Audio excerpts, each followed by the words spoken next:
You almost did not watch this today. Something tried to distract you.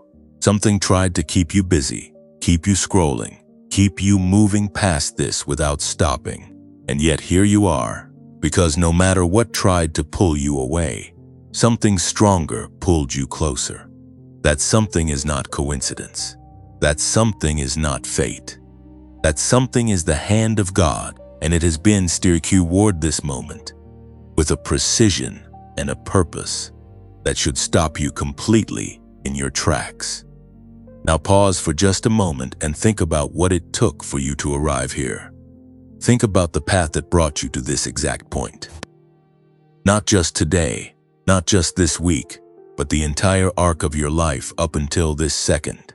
Every detour, every delay, every door that closed before you could walk through it, every plan that fell apart in your hands, every season where you prayed and the sky seemed sealed and the silence felt unbearable. You may have called those moments failures. You may have called them setbacks. You may have called them proof that you were forgotten. But God calls them something entirely different. God calls them preparation. Because here is what you need to understand from the very beginning. You were not born into this world by accident. You were not placed in this time, in this generation, in this specific body, and this specific story by random chance. There is no version of your existence that was unplanned. Before the foundations of the earth were laid, before the stars were hung in their places, before the mountains rose and the oceans filled their beds, God already knew your name. He already saw your face. He already numbered your days and mapped out the terrain of your calling with a love so deep and a wisdom so vast that no human mind could fully contain it. In the book of Jeremiah, chapter 1, verse 5, God speaks these words without hesitation. Before I formed you in the womb, I knew you. Before you were born, I set you apart. That is not poetry. That is not metaphor. That is a declaration about who you are at your core, at your foundation, at the very root of your being. You are not here by accident. You are here by appointment. And that appointment has been leading somewhere. Every chapter of your life, even the ones you would tear out if you could, even the ones that left scars and questions and sleepless nights, they have all been moving you toward a moment. Not just any moment. This moment. The moment God has been building toward from the very beginning of your story. The moment where preparation meets release. The moment where everything you have walked through begins to make a different kind of sense. Not a comfortable sense necessarily, but a purposeful one, a redemptive one, a glorious one. Comment 888 right now in the comments section below. If you believe that God has been guiding your steps, even when you could not see it, even when the road made no sense, even when you felt utterly alone in the journey, type 888 and declare right now that you know you are chosen. Because you are, and the enemy has always known it. That is why the resistance has been so real. That is why the warfare in your life has often felt disproportionate to what you could see in front of you. There are forces in the spiritual realm that have understood your assignment longer than you have. They have seen what God placed inside of you, and they have spent years, decades even, trying to make you doubt it, dismiss it, or simply give up on it entirely. Every time you were tempted to walk away from your faith, every time the weight of life made it feel easier to simply go numb and stop believing. That was not just life being hard. That was opposition recognizing something in you that you have not yet fully recognized in yourself. But here is the glory in this moment. You did not walk away. You are still here. And the fact that you are still here, still breathing, still seeking, still drawn to a message like this one, tells you something profound about the grace of God and the tenacity of the calling on your life. God does not call people to great things. and then abandon them in the middle of the road. He is faithful to complete what he began. Philippians chapter 1 verse 6 assures you of exactly that. He who began a good work in you will carry it on to completion until the day of Christ Jesus. That is a promise from the mouth of God himself. So when you look back at every twist and every trial, every valley and every wilderness, do not see waste. Do not see failure. See the faithful hand of a God who was never panicking, never scrambling, never caught off guard by what you were walking through. He saw it all before it began, and he ordained that you would make it through every single piece of it, because he needed you whole and refined and ready for the moment that is now arriving in your life. This is not the end of your story. This is not even the middle. This is the moment just before the turning point, when the one God has chosen finally begins to see through eyes of faith what heaven has been building all along. And you, beloved, are that one. There is something about pain that tries to rewrite your story. It whispers to you in the dark hours, in the moments when you are too tired to fight back, and it tells you that what you have suffered is evidence of your insignificance. It tells you that if God truly saw you, if God truly loved you, then the road would not have been so long, and the weight would not have been so heavy, and the loneliness would not have cut so deep. And perhaps you have believed that whisper more times than you would like to admit. Perhaps there were seasons where the pain spoke louder than any promise you had ever heard, and you found yourself wondering whether the calling was real, or whether you had simply imagined that you were meant for something more. Beloved, everything you have carried was real. Every burden you have borne in silence was real. Every night you cried out and heard nothing back. Every friendship that dissolved without warning. Every relationship that left you feeling more hollow than before. Every dream that seemed to die before it ever had the chance to breathe. All of it was real. God is not asking you to pretend it was not. He is not asking you to minimize the weight of what you walked through or to perform a joy you have not yet fully found. What he is asking you to do is look at all of it again, but this time through a different lens.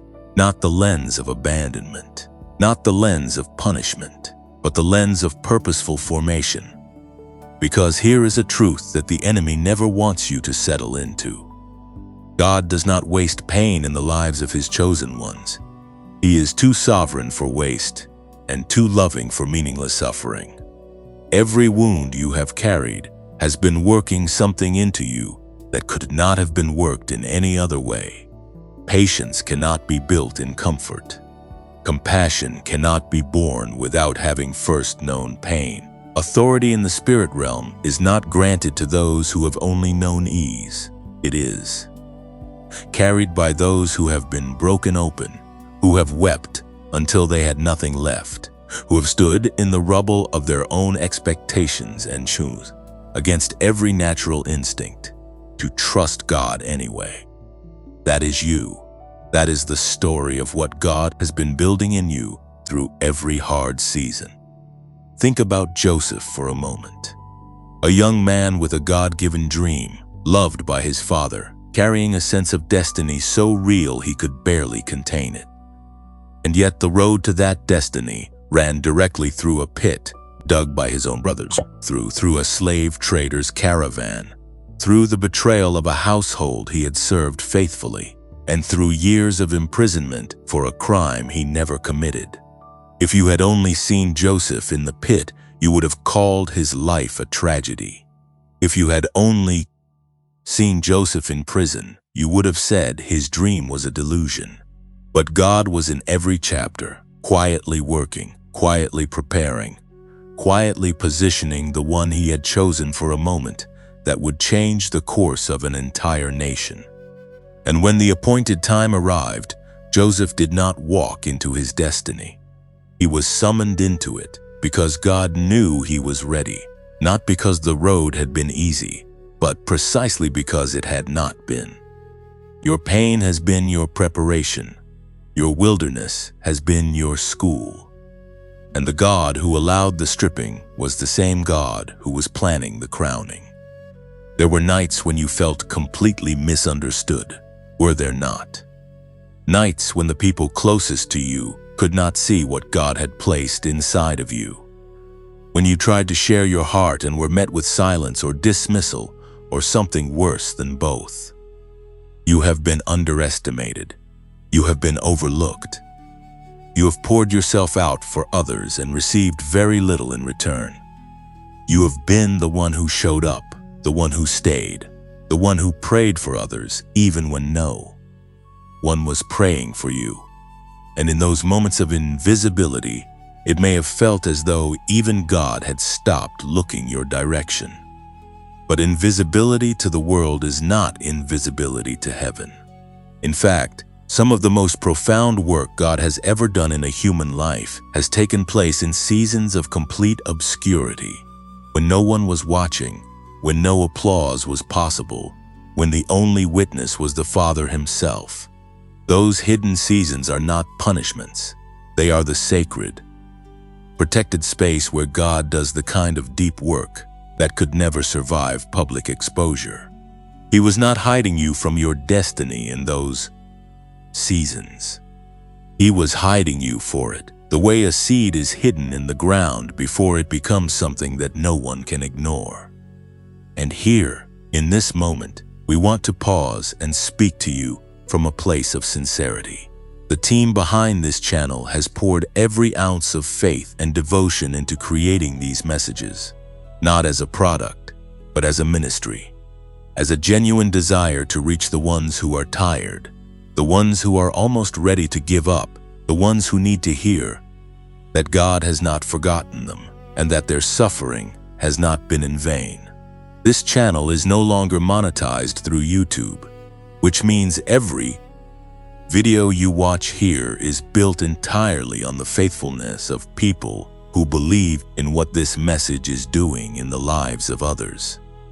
If this content has touched something real in you, if these words have found the part of your heart that needed to be found, and if you feel moved to help this channel continue reaching others who need it just as much as you did, you can support the work through the donate link in the pinned comment below or in the description of this video. Whatever you are able to give, even the smallest amount, genuinely means everything to us. It is not just a transaction. It is a seed sown into a ministry that exists for people exactly like you.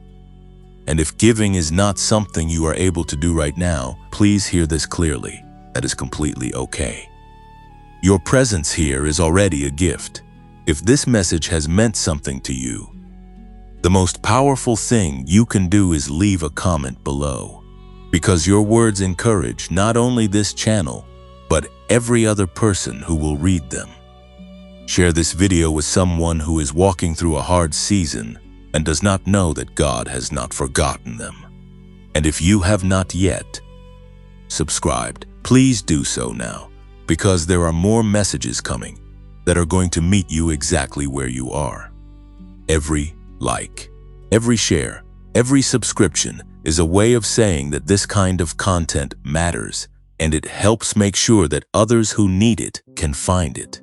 We mean that with complete sincerity, and we are genuinely grateful for every single one of you who chooses to be part of this community. Now back to you, chosen one, because the story we are telling is not finished and neither is yours. You may have spent years wondering whether your tears were registered anywhere in the universe, whether the prayers you whispered at 3 a.m.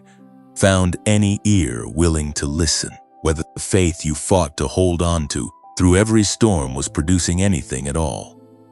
And the answer, the resounding, heaven-backed, scripture-confirmed answer, is yes. Every prayer reached its destination. Every tear was collected.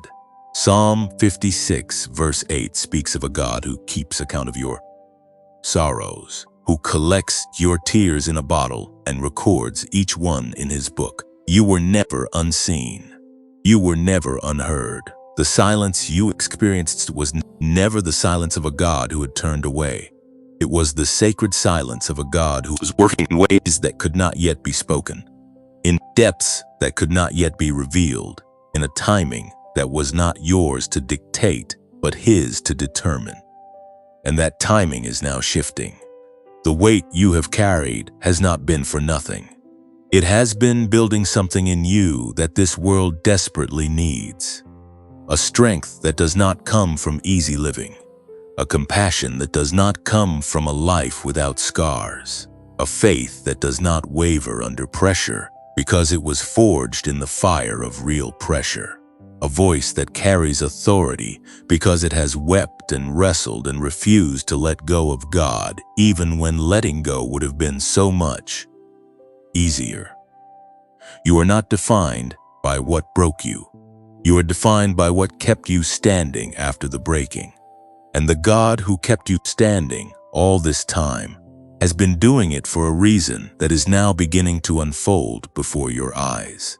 Have you ever stopped to ask yourself why the resistance in your life has felt so specific?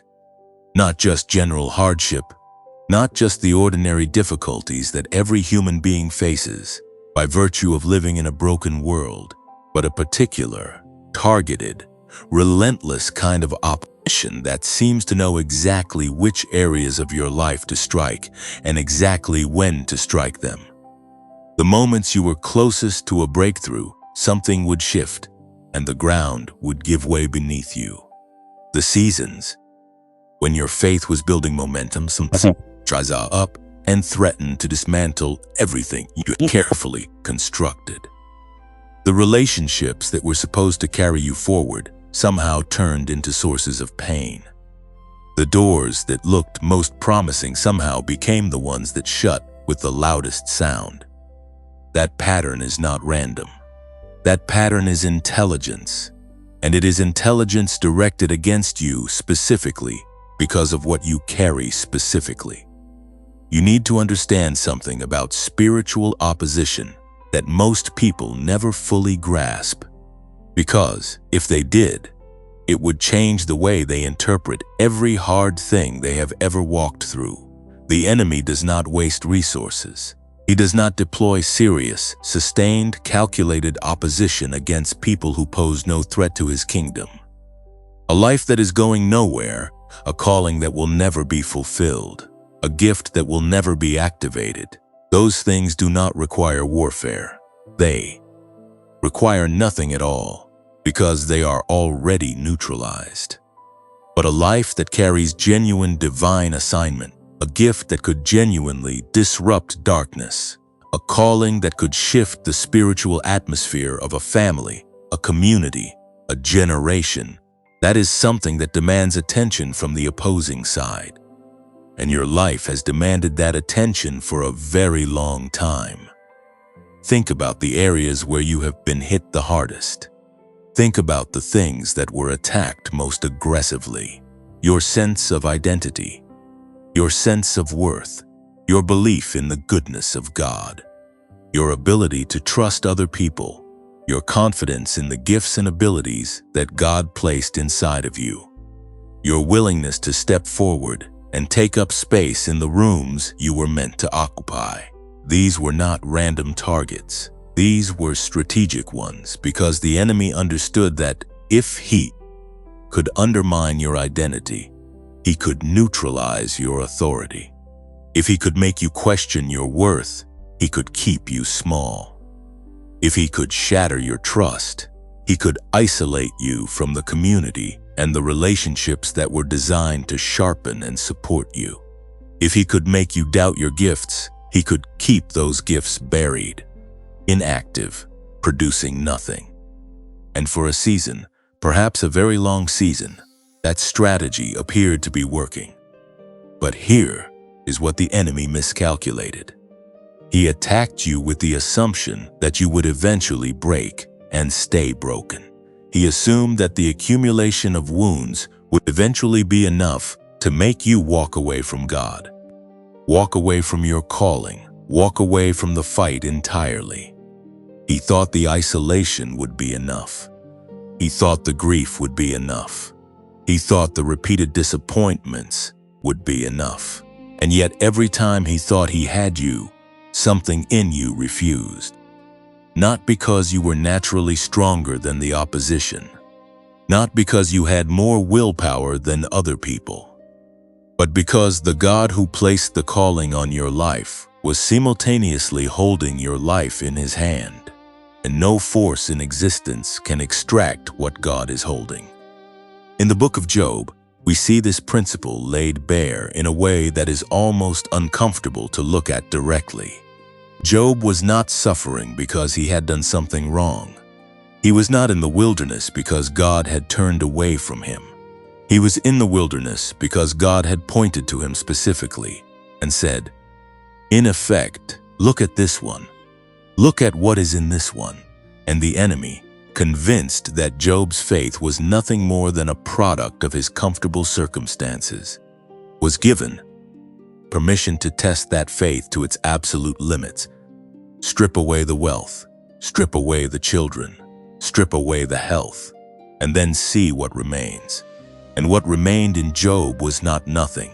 What remained in Job was a faith so deep, so anchored, so genuinely rooted in the nature and character of God, rather than in the blessings of God, that even at the bottom of his suffering, even when he could not understand what was happening or why, he declared with a voice that shook the foundations of heaven and earth, "Though he slay me, yet will I trust him." That is not the declaration of a weak person. That is not the declaration of someone whose full faith is ordinary. That is the declaration of a chosen one who had been built for exactly this kind of pressure. And God, looking at that declaration, turned back to the enemy and said, you see what is in this one. Now look at your own story through that same lens.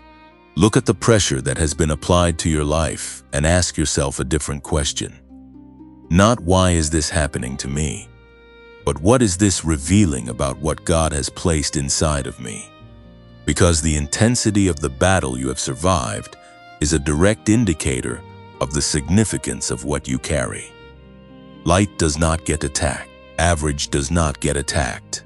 Ordinary does not draw sustained spiritual opposition, but extraordinary purpose, generational assignment, a life that carries the potential to set captives free and bring prodigals home and break chains that have bound families for decades, that gets attacked, that gets fought, that gets targeted by every tool available to the kingdom of darkness. And you have survived every single assault. Not because you are invincible, not because you did not bleed, not because you walked through it all without stumbling or weeping or begging God to make it stop, but because the one who called you is faithful and he refused to let the opposition have the final word over your life. Romans chapter 8 verse 31 asks a question that was never really a question at all. If God is for us, who can be against us? Implied answer is profound. Anyone can be against you.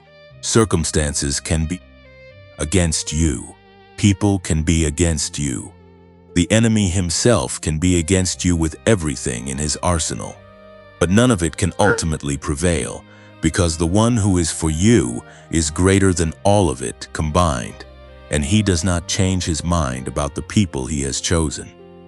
Every attack that was meant to destroy you has instead done something that the enemy never intended. It has built you. It has forged in you a resilience that cannot be manufactured in comfort. It has produced in you an empathy and a depth of character that only comes through real suffering. It has pressed into you a hunger for God that easy living never could have created. Because when you have been brought low enough that God is literally all you have left, you discover that God is literally all you need. And that discovery changes a person at a level that no sermon, no conference, no amount of head knowledge could ever reach. The fire did not destroy you. The fire revealed you. And what it revealed has been startling, even to you.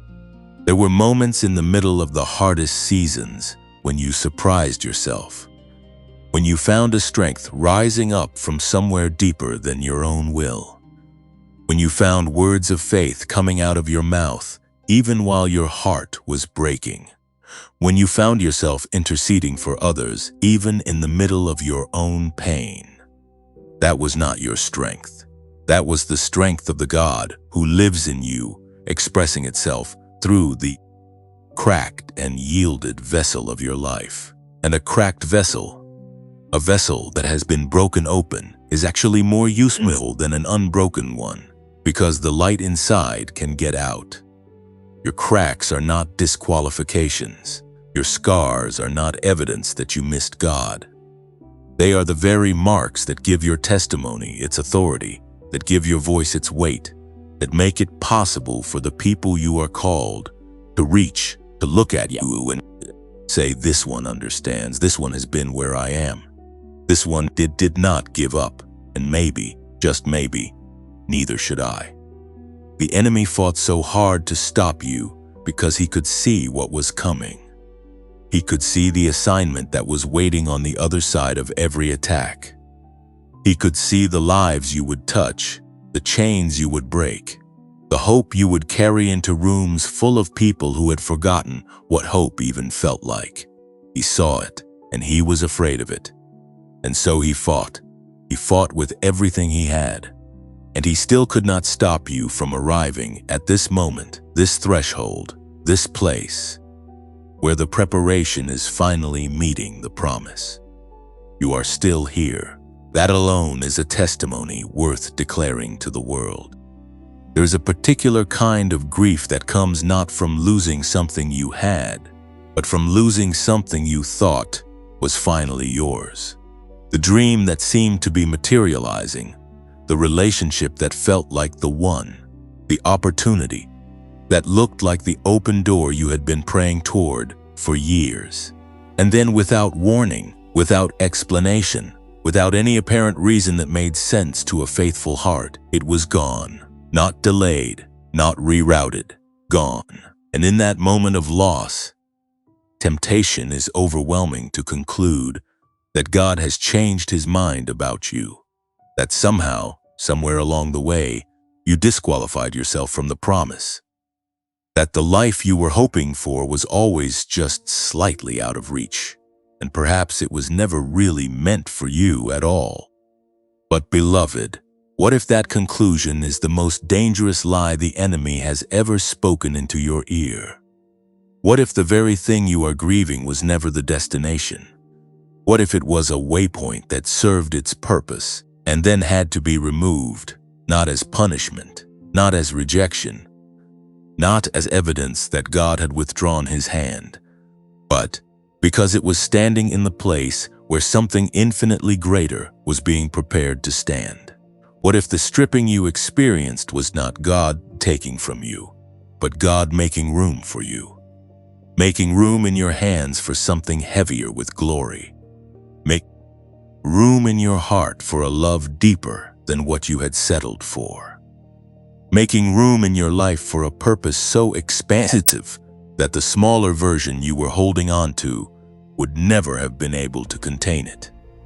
This is what the stripping season was always about. Think about what happens to a tree before winter.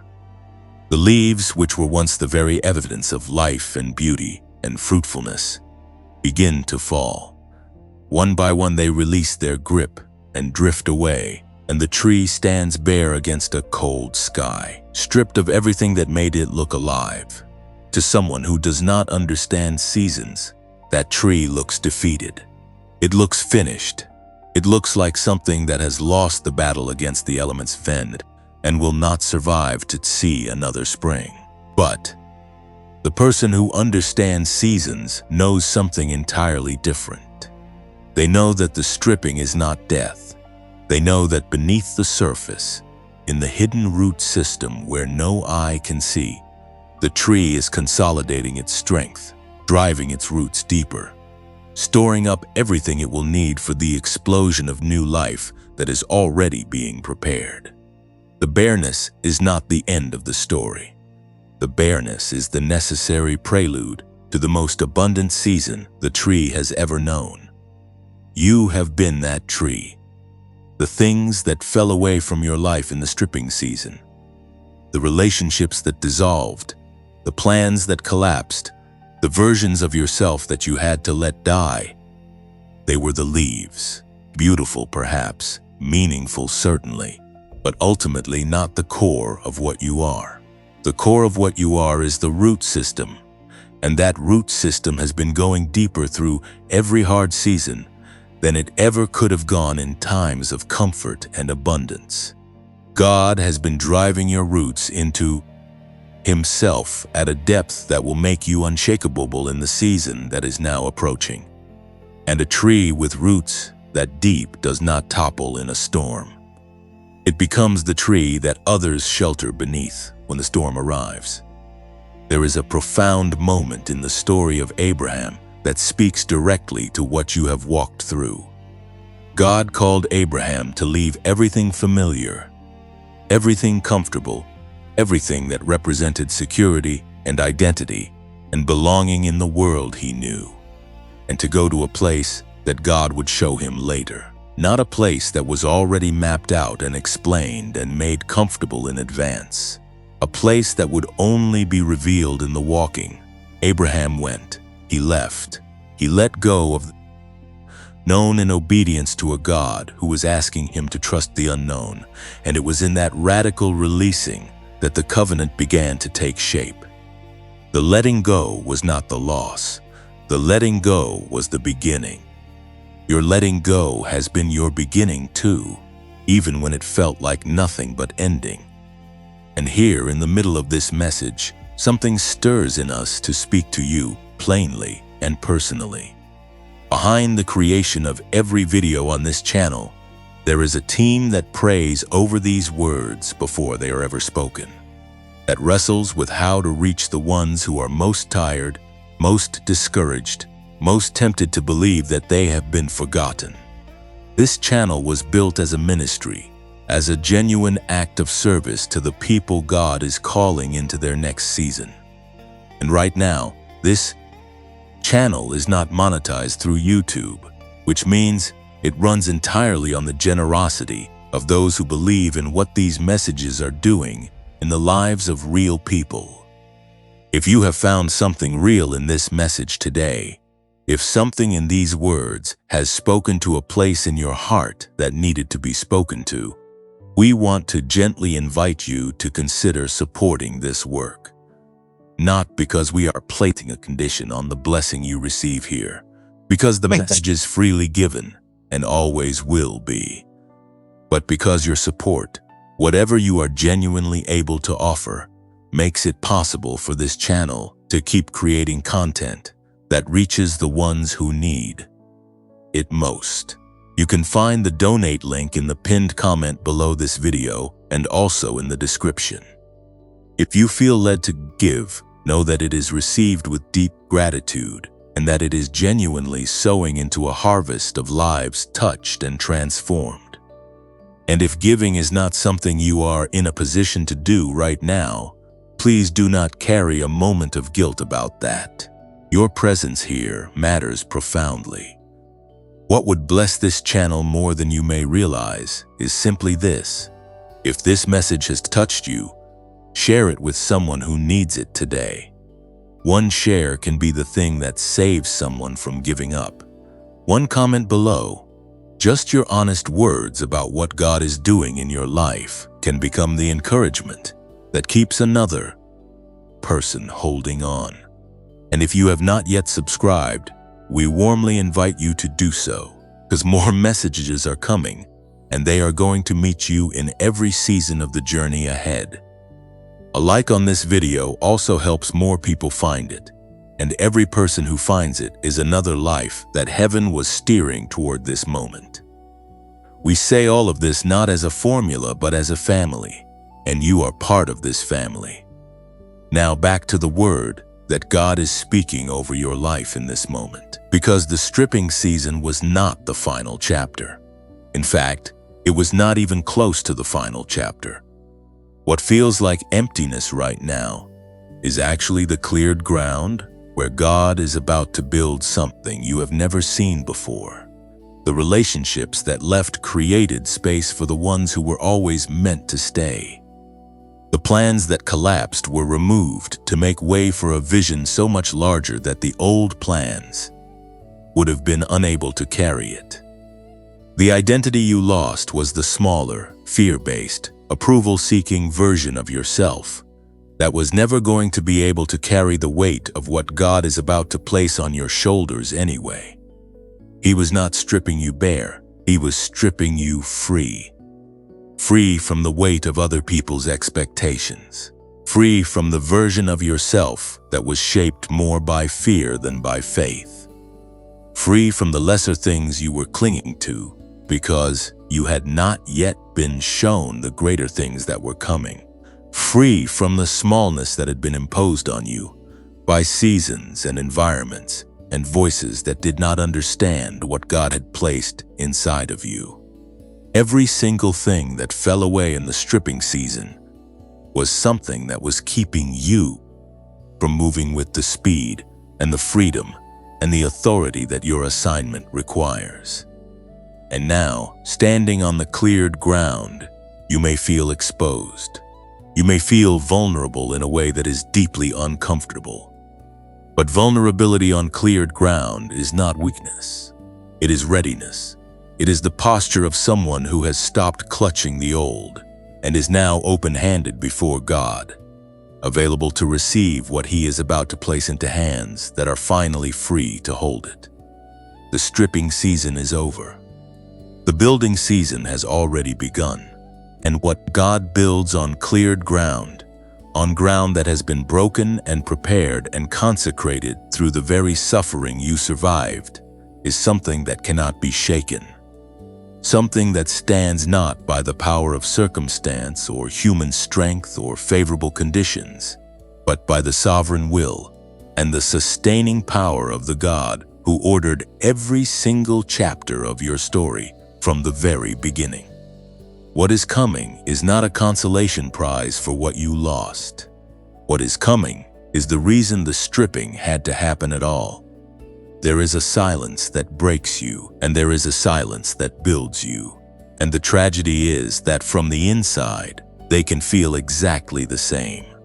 When God goes quiet in your life, when the visions seem to dry up, and the prayers seem to bounce back unanswered, and the sense of divine presence that once felt so close and so real begins to feel like a memory you are no longer sure you can trust, the temptation is to interpret that silence as absence, to conclude that the channel between you and heaven has been closed, that something you did or failed to do has caused God to withdraw from you in a way that may be permanent, that the relationship was real once but is perhaps no longer real now, and that you are on your own in a way you were never designed to be.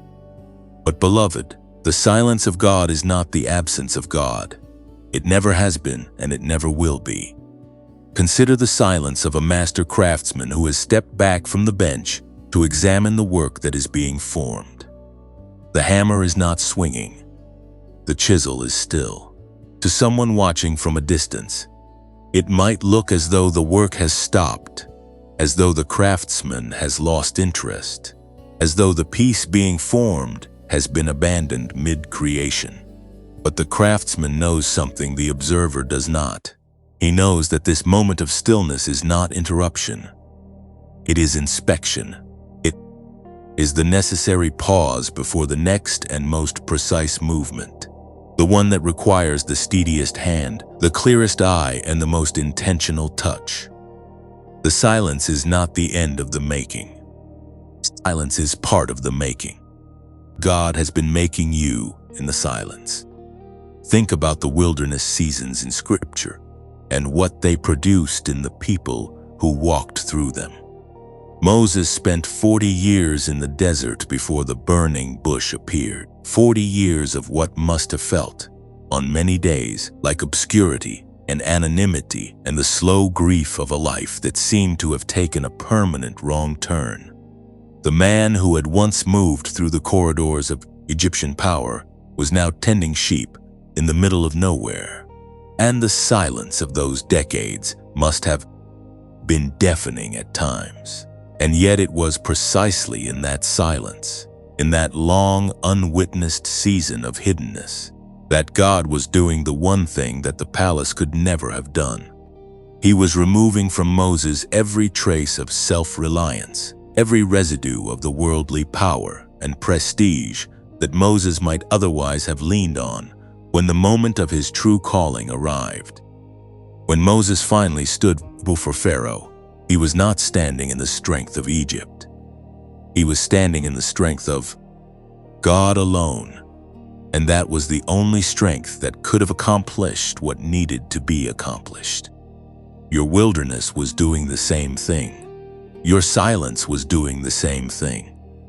And then there is Elijah, the prophet who called down fire from heaven, who stood against an entire corrupt system and watched God move in ways that defied every natural explanation.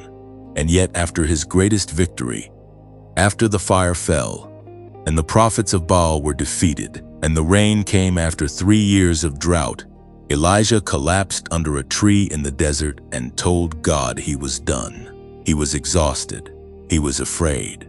He was convinced he was the only one left, and that the battle was too much, and that he simply could not continue.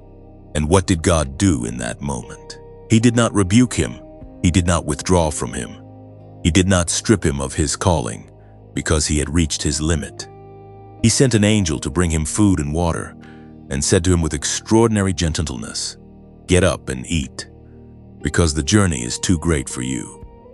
God met him in the silence and the exhaustion, not with judgment, but with provision and tenderness. And then he spoke to Elijah, not in the earthquake, not in the wind, not in the fire, but in a still small voice, a gentle whisper, the kind of voice that can only be heard when everything else has gone quiet. That is what God has been doing in your silence. He has been whispering. And the wilderness was not a punishment designed to break your spirit. It was a sanctuary to quiet everything around you, enough that you could finally hear what he had been trying to say all along. Because here is the thing about divine communication that many people miss entirely. God is always speaking. Always. There is never a moment when heaven has gone completely silent toward the ones it loves. But the voice of God, the genuine, deep, spirit-level voice of the Father, is easily drowned out by the noise of a busy life, by the constant motion of striving and performing and managing and maintaining, by the volume of other voices that compete for the attention of your heart. And sometimes, the only way God can get through to you at the level he needs to reach is to allow circumstances to strip away all of that noise, to bring you to a place so still, so quiet, so stripped of distraction, that his voice becomes the only thing left to listen to. The silence you experienced was an invitation to a level of intimacy with God that is not available on the surface. It was an invitation to go deep, not the shallow, task-oriented relationship that functions well enough when life is busy and things are moving, and there is always something to point to as evidence that God is working. But the deep relationship, the one that persists in the dark, the one that holds on when there is no visible evidence to hold on to, the one that whispers back to God in the silence, "I do not understand what is happening, but I know who you are, and I am not letting go of you." That is the relationship that has been forged in you through every season of silence. And it is worth infinitely more than any comfortable, noise-filled, surface-level faith that never had to survive a wilderness. There is also something important to understand about the nature of what God was speaking to you, even in the silence, even in the seasons that felt most barren. He was speaking through the very fact that you were still standing. He was speaking through the grace that kept showing up in ways just sufficient for the day, never in the abundance you prayed for, but never in the complete absence you feared either. He was speaking through the scripture that landed differently at 2 in the morning than it ever had in a Sunday morning service. He was speaking through the unexpected moments of peace that descended on you in the middle of circumstances that should have produced nothing but anxiety. He was speaking through the people He placed briefly in your path who said exactly the right thing at exactly the right moment without knowing that you needed it. He was never silent. You were being trained to hear at a frequency that most people never learn to access. And that training matters enormously for what is coming. Because the assignment that is now being unveiled in your life is not one that can be navigated by the loud and obvious communications of a God who shouts above the noise. It is one that will require you to stay close enough and quiet enough in your own spirit to hear the whisper in the middle of whatever is swirling around you. To know the voice of your Father so intimately that you can distinguish it from every other voice that will try. To speak into the moments of decision and direction that are coming. To move when He says, move, and to wait when He says wait, not because the external circumstances make those instructions logical, but because you have learned in the silence to trust the voice above the logic. You have been in training, and the training is producing something in you that only the silence could have produced. A sensitivity to the Holy Spirit that will serve you in ways you cannot yet fully anticipate. A depth of inner peace that is not dependent on outer conditions. A capacity to carry the presence of God into rooms and situations that are noisy and dark and disorienting, because you have learned how to remain still on the inside, even when everything on the outside is moving. The silence was not your abandonment. The silence was your education. And you are graduating into a season where every lesson the silence taught you is about to become essential. God was speaking all along, and you heard more than you know. There are moments in a person's life that function as hinges, not the long stretches of ordinary days that make up most of a human story, not the gradual seasons of growth and change that unfold slowly enough that you barely notice them happening, but singular, distinct, unmistakable moments where everything pivots, where the before and the after becomes so clearly defined that you can point to that moment years later and say, that was when everything changed. That was the threshold. That was the line between what was and what is. And the peculiar thing about those moments is that they rarely announce themselves with fanfare. They rarely arrive with the dramatic orchestration that their significance deserves. More often than not, they arrive quietly, wrapped in the ordinary fabric of an unremarkable day, and only in hindsight does their magnitude become fully clear. This moment, right now, as you receive this word, carries the weight of a hinge.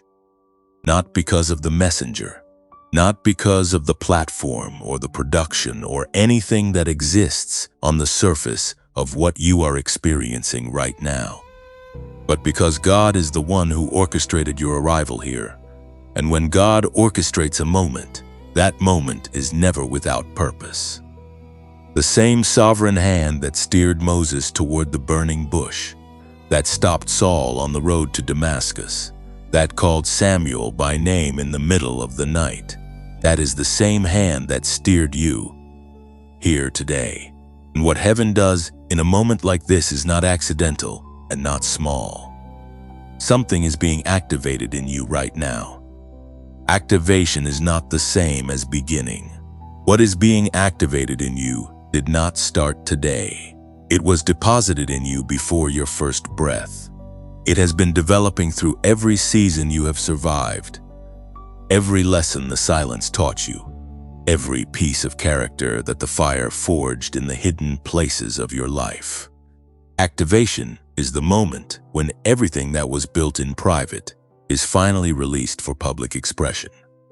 It is the moment when the seed that has been underground through the long winter finally breaks through the surface and begins to reach toward the light it was always designed to pursue. The breaking through is sudden and visible and undeniable, but the work that made it possible was long and hidden and known only to God. You are breaking through right now, and what that means practically is this: the things you have been believing for, the things you have prayed over and wept over, and refused to stop trusting God about, even when every visible indicator suggested you should give up, those things are entering a new phase. Not because your circumstances have all been resolved, not because the path ahead is now smooth and clearly mapped, but because God is releasing something in your spirit right now that shifts the internal atmosphere from which you engage everything external. He is releasing a clarity about who you are and what you carry that you have not walked in at this level before.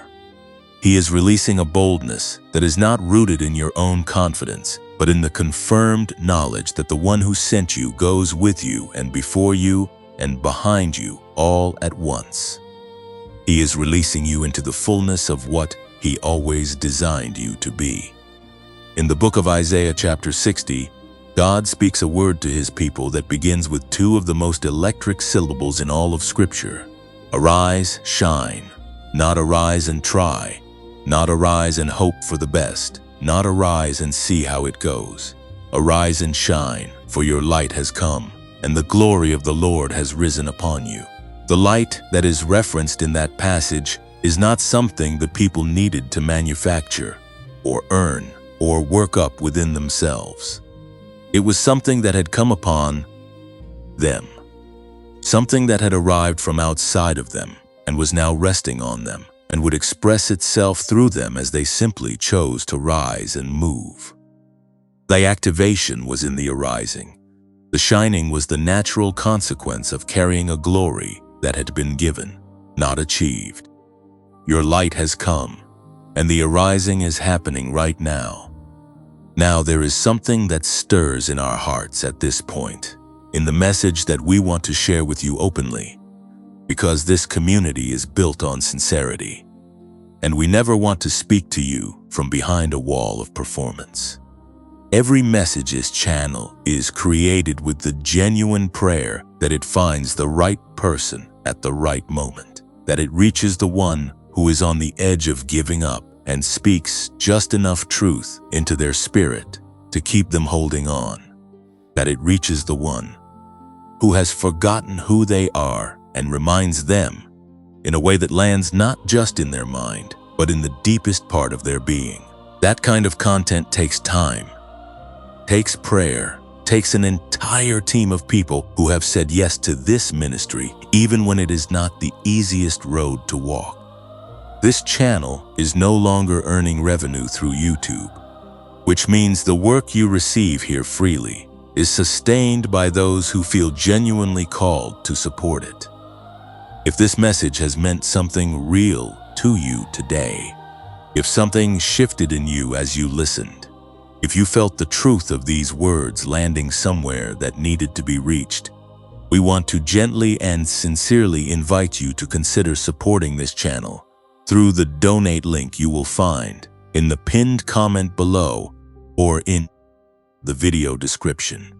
Your contribution, whatever it is, goes directly into keeping this ministry alive and reaching more people who need exactly what you found here today. And we want to say this as warmly and as clearly as we possibly can. If supporting financially is not something you are able to do right now, there is absolutely no pressure and no expectation.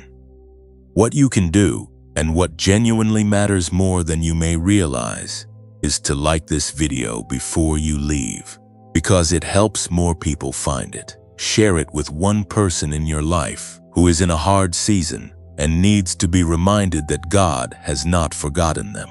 Leave a comment below telling us what God is speaking to you through this message, because your words become part of the testimony that builds this community and encourages every other person who reads them. And if you have not yet subscribed, please do that now. Because what is coming on this channel is going to keep meeting you right where you are through every season ahead. Every one of these simple acts of support is an act of love, not just toward this channel, but toward every other chosen one who will find their way here. Because you helped make it possible. Now, back to the activation that is happening in your life, because it is real, and it is significant, and it deserves your full attention. When God activates a calling, He does not do it partially. He does not release half of what He deposited and hold the rest in reserve. When the time is right, when the preparation is sufficient, when the vessel has been refined to the degree that is required for what it is being called to carry, God opens the fullness of what He has been holding in trust. Every gift, every grace, every anointing, every authority, every piece of wisdom that was built in the fire, every depth of compassion that was forged in the pain, all of it becomes available, not just accessible in theory, but actively flowing, moving, producing fruit in a way that seasons of preparation never could have allowed. You are entering that flow now, and it will feel different from anything you have experienced before. Not because it is coming from you, but because it is coming through you. There is a profound difference between striving in your own strength toward a goal you are not sure is really attainable, and moving in the current of a divine assignment that God Himself has set in motion. The first feels like pushing a boulder uphill. The second feels like sailing with the wind. You will still work. You will still show up. You will still be required to be faithful with what is placed in your hands. But there will be an ease beneath the effort that you have not felt before. A grace that makes room for you in places you could never have forced your way into. A favor that opens doors that no amount of striving could have moved. This is the season of activation, and you are already in it. The threshold has been crossed. The hinge has turned. And the person who walks forward from this moment is not the same person who walked into every previous season. Because what God has built in the hidden place is now being carried into the open, and the world is about to encounter what heaven has been preparing all along. If you were to look at the most enduring structures ever built by human hands, the ones that have stood for centuries against weather and war and the relentless passage of time, you would find that what makes them endure is never what is visible on the surface. It is what is beneath. It is the foundation that was laid before a single visible wall was raised, the bedrock that was identified and prepared and built upon before anyone standing nearby could see what the structure was going to become. The beauty that the world eventually admires, the height that eventually inspires, the strength that eventually withstands, all of it is a direct expression of the quality of what was built underground, out of sight, in the long and unglamorous season of foundation work that no one photographed and no one celebrated and no one even noticed while it was happening. God has been doing foundation work in you. Not the kind that looks impressive from the outside, not the kind that draws attention or generates applause, or gives you something to point to as visible evidence of progress.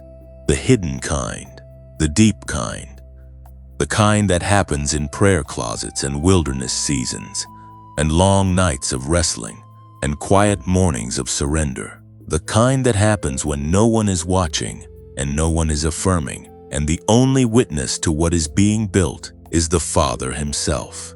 And the Father who sees everything done in secret and who rewards what is built in the hidden place has been watching every moment of the construction that has been happening beneath the surface of your life, and He has been pleased with what He sees, because what He has been building in you is not a performance. It is a foundation. And the difference between those two things is everything. Character is the first and most essential thing God builds in a chosen one, not talent, because talent without character is a liability. Not gifting, because gifting without character will eventually collapse under the weight of its own exposure. Character, the deep, quiet, unglamorous work of becoming someone whose inner life matches their outer expression. Someone who is the same in the hidden place as they are in the visible one. Someone who can be trusted with influence because they have first been proven in obscurity. Someone who does not need the validation of an audience to keep being faithful, because their faithfulness is rooted in something deeper than what any audience could provide. God has been building that kind of character in you through every season you have walked through. Every time you chose to forgive when bitterness would have been easier, character was being built. Every time you chose to keep showing up in faith when giving up would have been entirely understandable, character was being built. Every time you chose integrity in a moment when no one would have known the difference, character was being built. Every time you chose to serve and give and pour out, even when you were running low yourself, character was being built. And it has been building layer by layer through every seemingly ordinary act of faithfulness in seasons that felt like they were producing nothing at all. But God was producing something. He was producing you. Alongside character, God has been forging courage in the furnace of your trials, not the absence of fear, because that is not what courage is. Courage is the decision to move forward in obedience to God, even when fear is present, even when the outcome is uncertain, even when every voice of reason is listing reasons why this is not the right time, and you are not the right person, and the odds are not in your favor. That kind of courage cannot be taught in a classroom or absorbed from reading about someone else who had it. It has to be lived. It has to be tested. It has to be called out of you in situations that genuinely required it, in moments where the easy road and the obedient road were clearly two different roads, and you had to choose. You have chosen the obedient road more times than you have given yourself credit for.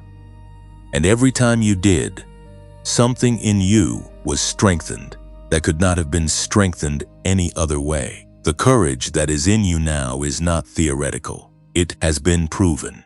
It has been tested in real fire, and it has not been found wanting. And that tested, proven courage is one of the most powerful things you carry into the season that is now opening before you. There is also something that God has been quietly building in you that is perhaps the most surprising of all. He has been building wisdom. Not the kind of wisdom that comes from reading and studying, though those things have their place. The deeper kind. The kind that the book of James describes as coming from above, as being pure and peaceable and gentle and full of mercy. The kind that knows how to move in a room without forcing its way. The kind that speaks at the right moment and stays silent at the right moment and can tell the difference between the two, with a discernment that has nothing to do with cleverness and everything to do with having spent time in the presence of the one who is wisdom itself. That wisdom has been growing in you through every situation that forced you to seek God because you genuinely did not have the answer yourself. Every problem that was too big for your own understanding drove you deeper into dependence on His. Every moment of confusion that resolved itself not because you figured it out, but because God illuminated it, trained you to recognize the difference between your own thinking and His guidance. And that training is producing in you a capacity to navigate complex, high-stakes, spiritually significant situations with a wisdom that will surprise even you when you see it operating. And then there is consecration. This perhaps is the deepest thing God has been building in you through all of it. Consecration is the condition of being set apart, of having been brought to a place of such singular devotion to God that the things of the world have lost their power to pull you off course, not because you have become unfeeling or disconnected from the beauty and the goodness that exists in the created world, but because something in you has been permanently reoriented. The center of gravity of your life has shifted, where once the approval of people, the achievement of goals, the accumulation of comfort and security, these were the things your life naturally orbited around. Now something different holds the center: the presence of God, the will of God, the glory of God expressed through the faithful stewardship of the life and the gifts and the calling He has entrusted to you. That is not a small thing. That is everything. Because a life that is truly centered on God is a life that cannot be ultimately derailed by anything the enemy throws at it. You can lose things and still not lose your way. You can be misunderstood and still not be moved. You can walk through seasons of darkness and still carry light, because the source of the light is not in your circumstances. It is in your connection to the one who is light itself. Proverbs chapter 4 verse 18 says that the path of the righteous is like the morning sun, shining ever brighter till the full light of day. That is a description of a trajectory, not a static state.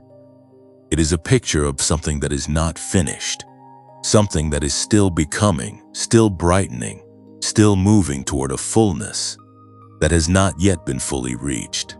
And that is exactly where you are. You are on the path. You are in the brightening, the full light of day for your life. And your calling and your impact on the world around you is still ahead. And it is going to be more glorious than anything you have been able to imagine in the seasons where the light felt dim.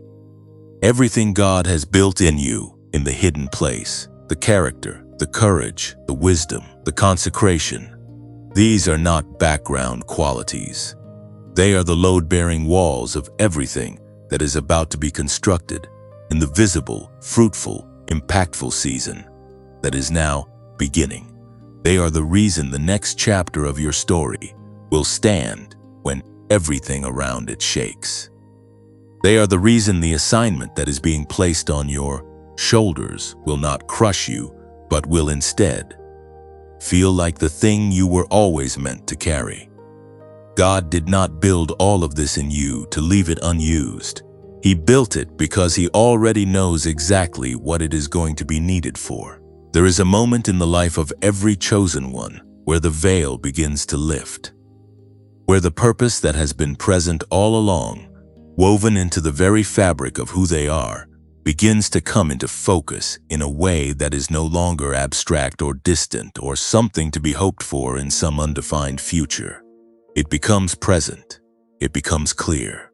It becomes something you can feel in your bones and carry in your chest and move toward with a confidence that is not arrogance, but simply the settled knowing of a person who has finally understood what they were made for. That moment of unveiling is not given to everyone at the same time.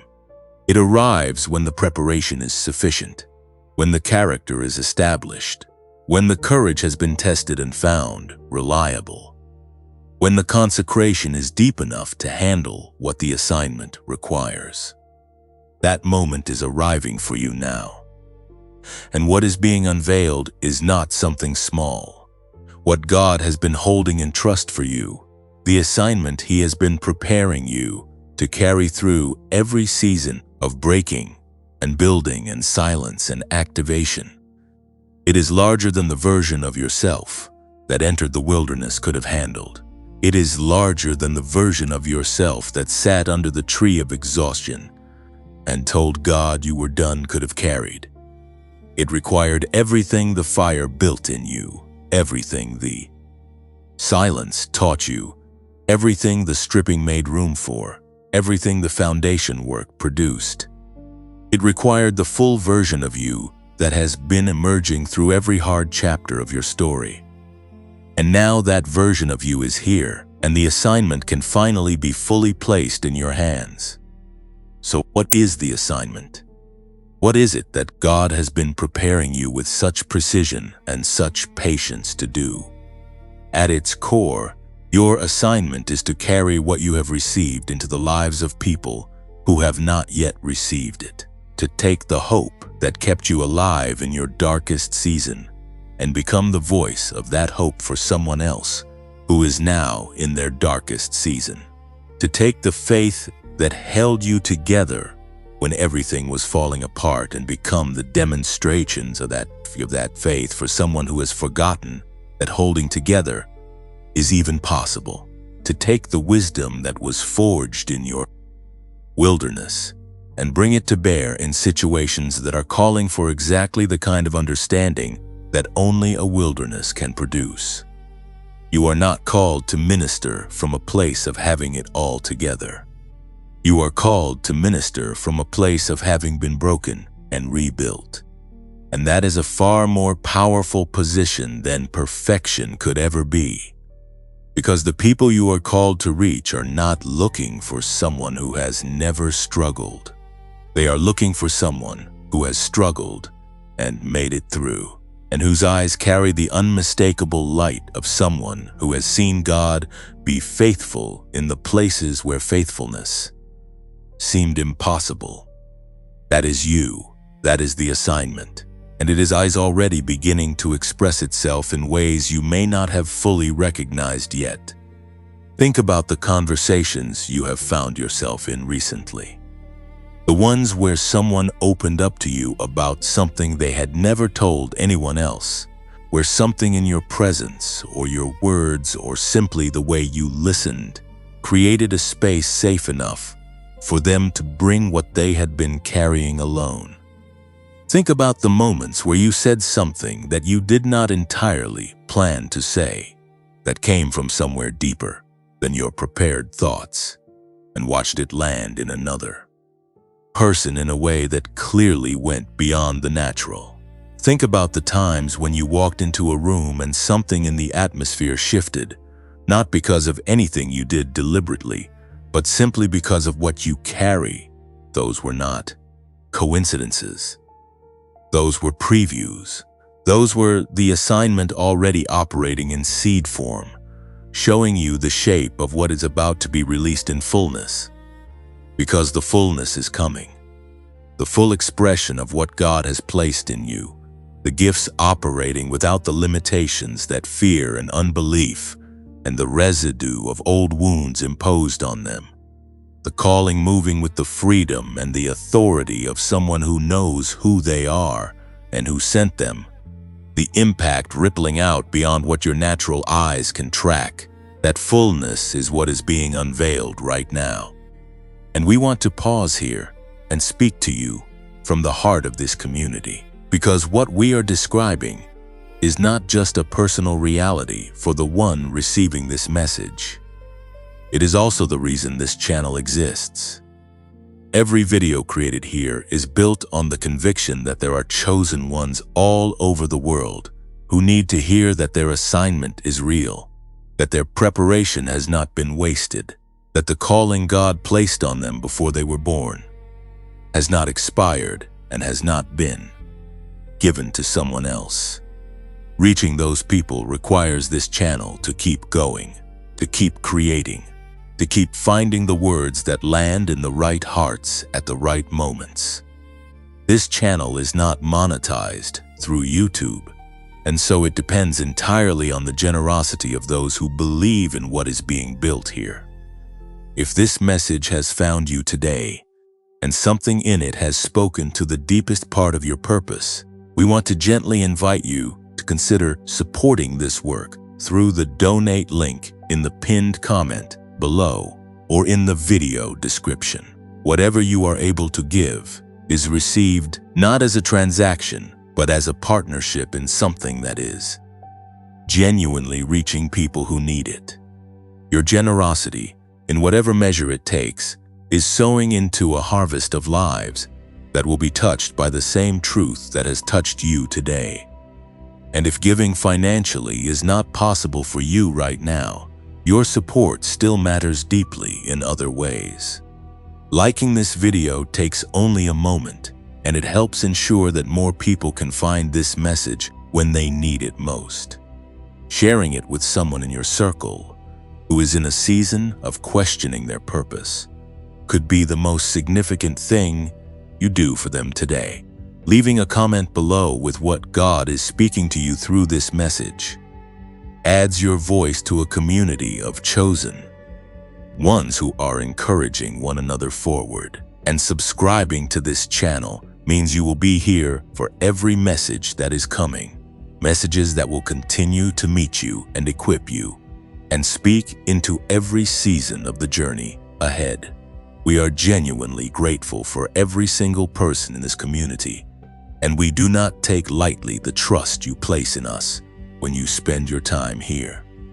Now, back to the unveiling that is happening in your life, because it deserves your full attention and your full expectation.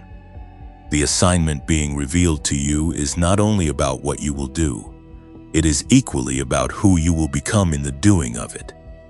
Because purpose is not just a task to be completed, it is a transformation to be undergone. Every person you are called to reach will require something from you that the reaching will also produce in you.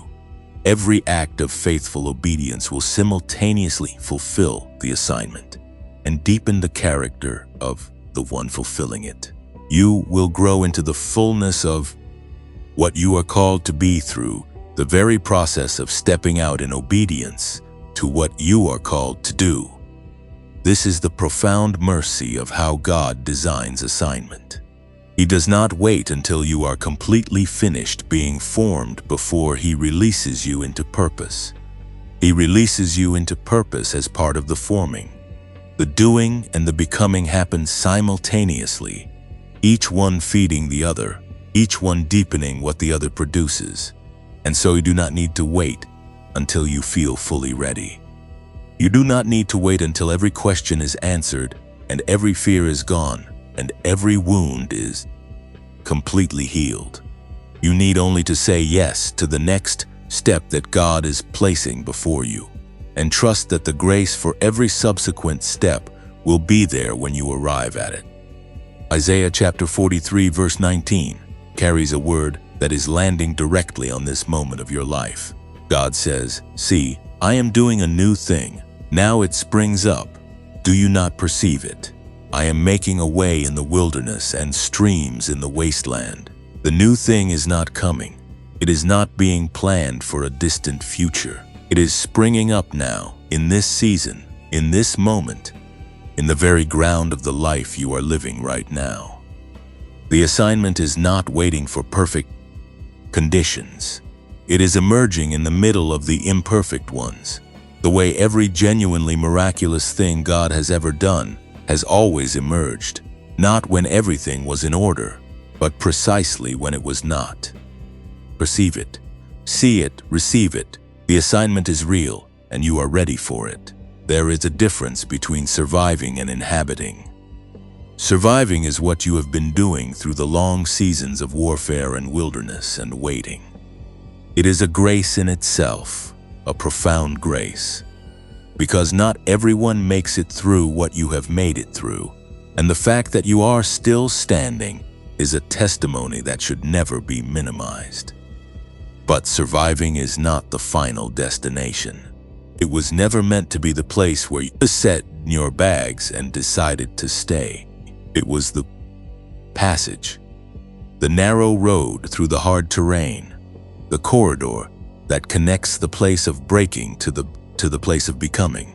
And now, after all the surviving, after all the endurance and the tears and the choosing to hold on one more day when letting go would have been so much easier, you are crossing out of the corridor and into the room you were always made to inhabit.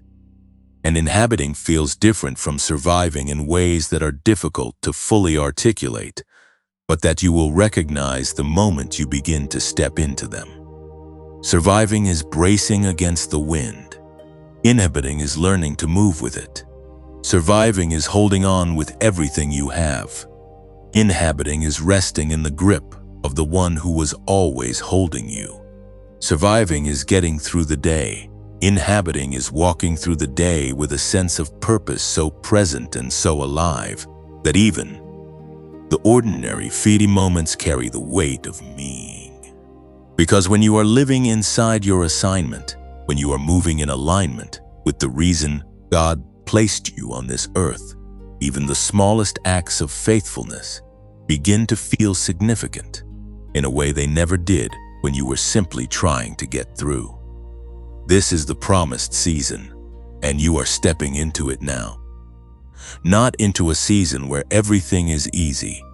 Let that expectation go gently but completely, because it will only become a stumbling block if you hold on to it. The promised season is not a season without challenges. It is a season where the challenges no longer have the power to define you, to derail you, or to make you question whether God is with you. Because you have learned, in the long school of everything you have walked through, that God is with you in the hard things.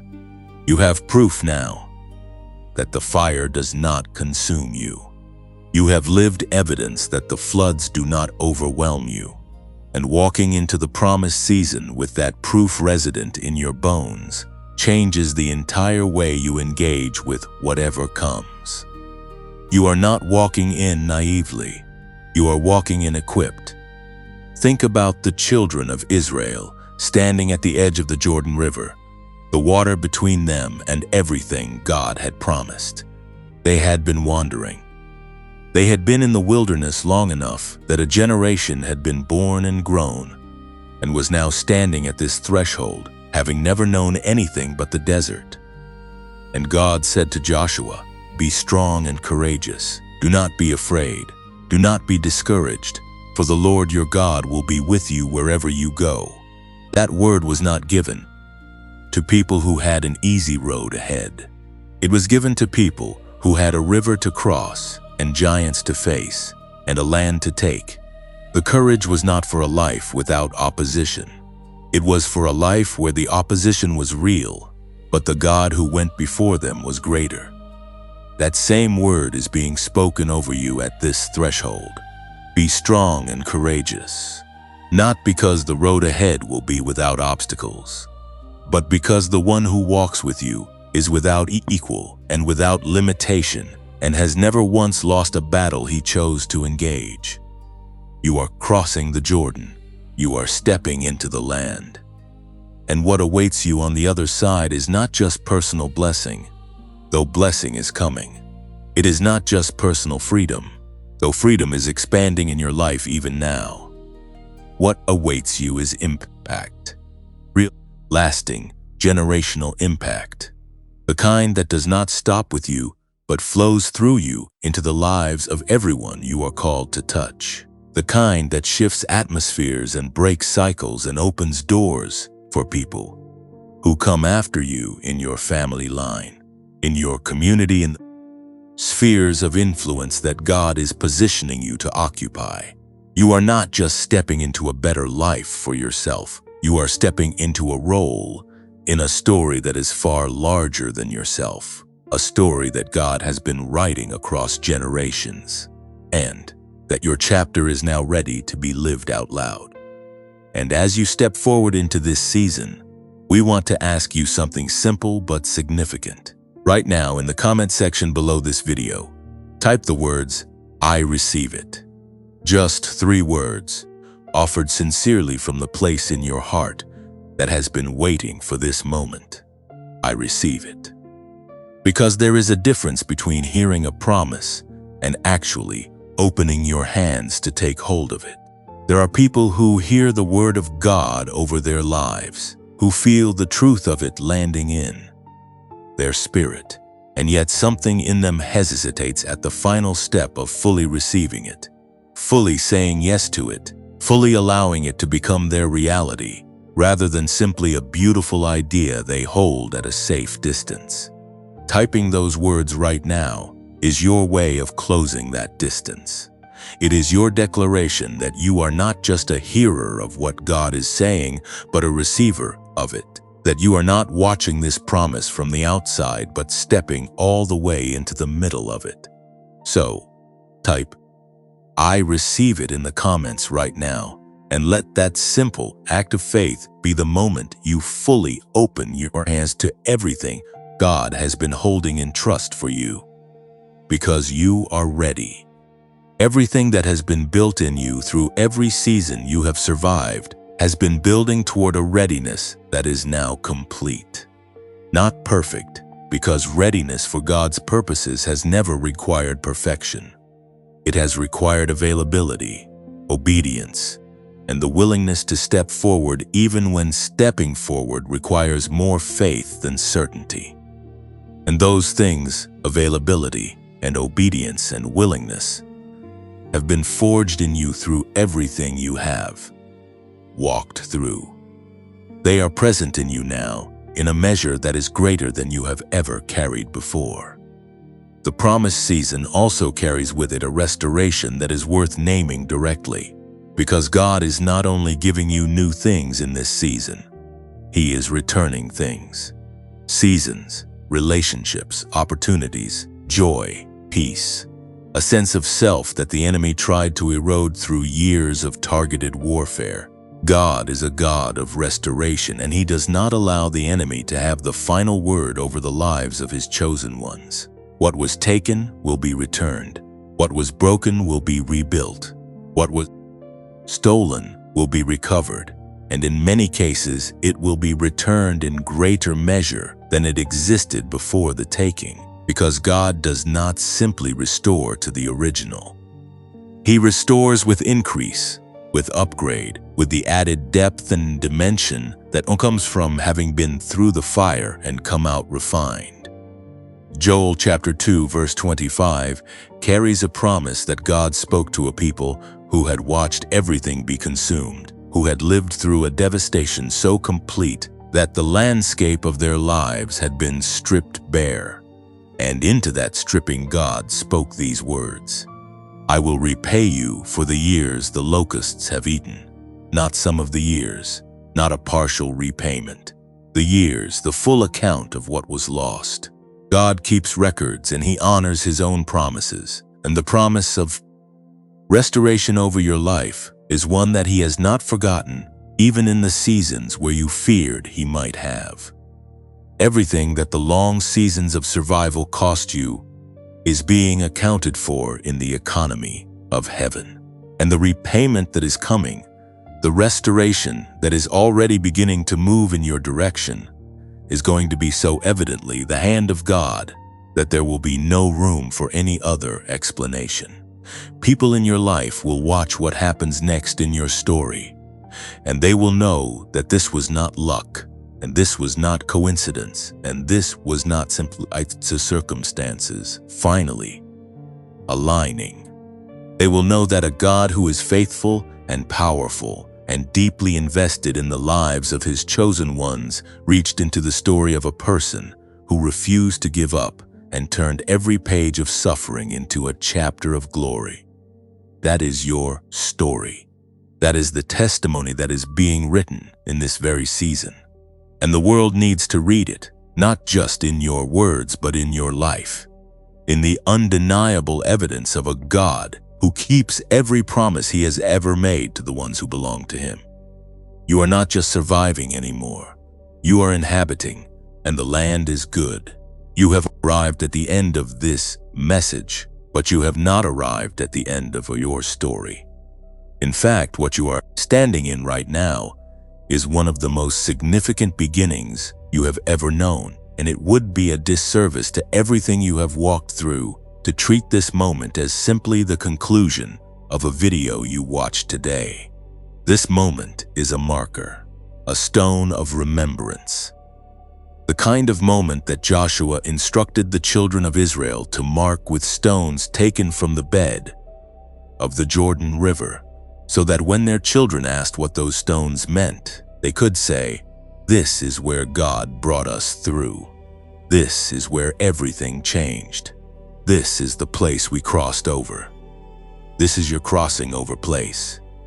And everything that has been spoken over you in this message, every truth that has landed in the deep places of your spirit, every promise that has stirred something in you that had gone quiet, every declaration that has begun to rewrite the narrative that the enemy spent years trying to impose on your life. It was not given to you for this moment alone. It was given to you to carry forward, to live from, to build upon, to return to in the moments when the road gets hard again. Because the road will get hard again, and you will need the anchor of what was spoken here to hold you steady when it does. You are sealed, you are sent, and you are not going alone. The God who walked with you through every wilderness you have already survived is the same God who is walking with you into everything that is ahead. He does not change between chapters. He does not reduce his presence or his faithfulness or his commitment to you simply because the season has changed. He brought you through the fire, and he will walk with you through the harvest. He carried you through the stripping, and he will celebrate with you through the building. He was with you in the withfon, silence, and he is with you now in the speaking, in the activating, in the stepping forward into the fullness of everything he has prepared. Before we close, there is something we want to do together, because this is not just a message to be received passively. It is a moment to be entered into actively. And so we want to pray with you right now, not as a formality, not as a religious closing ritual, but as a genuine act of faith spoken over your life from this community to yours. Father, we come before you on behalf of the one who has received this word today. You know exactly who they are. You know every season they have walked through, every tear they have shed, every night they wrestled with doubt and chose faith anyway. You know the wounds they carry and the dreams they have held on to and the calling that has been stirring in them even when they could not fully name it. And we thank you, Lord, that you have not forgotten them, that you never did, that every moment of their story has been in your hands and under your watch and moving according to a plan that is higher and wiser and more beautiful than anything they could have designed for themselves. We ask you now to seal what has been spoken over this life today. Let it take root at a depth that the enemy cannot reach and cannot uproot. Release the fullness of the calling that you placed in them before the foundation of the world. Give them courage for every step that requires it, wisdom for every decision that demands it, and grace sufficient for every challenge that is standing between them and the harvest you have promised. Let them feel your presence, not as a distant comfort, but as a close and active companion in every moment of the road ahead. And let their life become a testimony so undeniable that everyone who encounters them encounters the evidence of a God who is faithful, who is powerful, and who never abandons the ones he has chosen.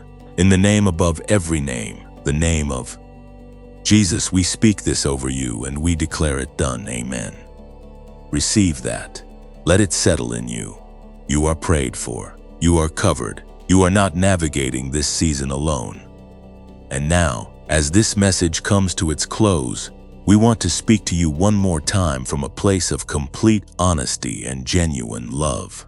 This channel exists for one reason: to reach the ones who need to hear that God has not forgotten them, that their calling is real, that their preparation has not been wasted, that the best chapters of their story are still ahead. Every video created here is poured out as an act of ministry, not as a product, not as content for the sake of content, but as a genuine offering to the people God sends here at the exact moments they need it most.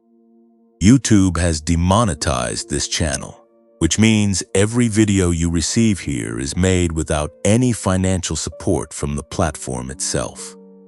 It is made purely out of a calling to serve, out of a conviction that these messages matter, and that the people who find them needed to find them. And if you are one of those people, if what you received here today touched something real in you, changed something in you, gave you something you did not have when you pressed play, then you are part of the reason this channel continues to exist. If you feel moved in your heart to help this ministry keep going, to help ensure that more chosen ones around the world can find these messages at the moments they need them most, you can support this work through the donate link in the pinned comment below or in the video description. Whatever you are led to give, given freely and from a willing heart, is received with deep gratitude and with the genuine belief that you are sowing into something that God Himself is tending. You are not just supporting a channel. You are partnering with a ministry that is reaching broken people and reminding them that they are chosen. And that kind of partnership carries a weight of eternal significance. And if giving is not something you are able to do in this season, please hear this with the full sincerity with which it is spoken. Your presence here is already a gift. What would bless this work more than you may realize is simply staying connected. Like this video so that others who need it can find it. Share it with one person today, just one, who is in a hard season and needs to know that God has not abandoned them and that their story is not over. Subscribe to this channel so that you do not miss a single message that is coming. Because what God is releasing through this ministry in the days ahead is going to keep meeting you and equipping you and speaking into every season of your journey. Your engagement is not a small thing. It is the wind beneath the wings of everything this channel is trying to do. You are chosen. That has always been true. It was true before you understood it. It was true in your hardest season. It was true when you felt most forgotten. It is true right now, standing on the threshold of the most significant chapter your life has ever known. You were hand-picked, intentionally formed, purposefully placed in this time and this generation, because heaven looked at this moment in history and said, "We need someone for this." And then God looked at you and said, "That one. That is the one I have been preparing. That is the one who is ready." Go forward now, beloved. Go forward with the full weight of heaven's endorsement resting on your shoulders and the presence of God filling every step. The world needs what you carry. The people in your path need what God has built in you through every season you survived. The generations that come after you need the testimony that your life is about to become. You are sealed, you are crowned, you are released. And the best is not behind you. It has been waiting for you all along, just on the other side of everything you have already walked through.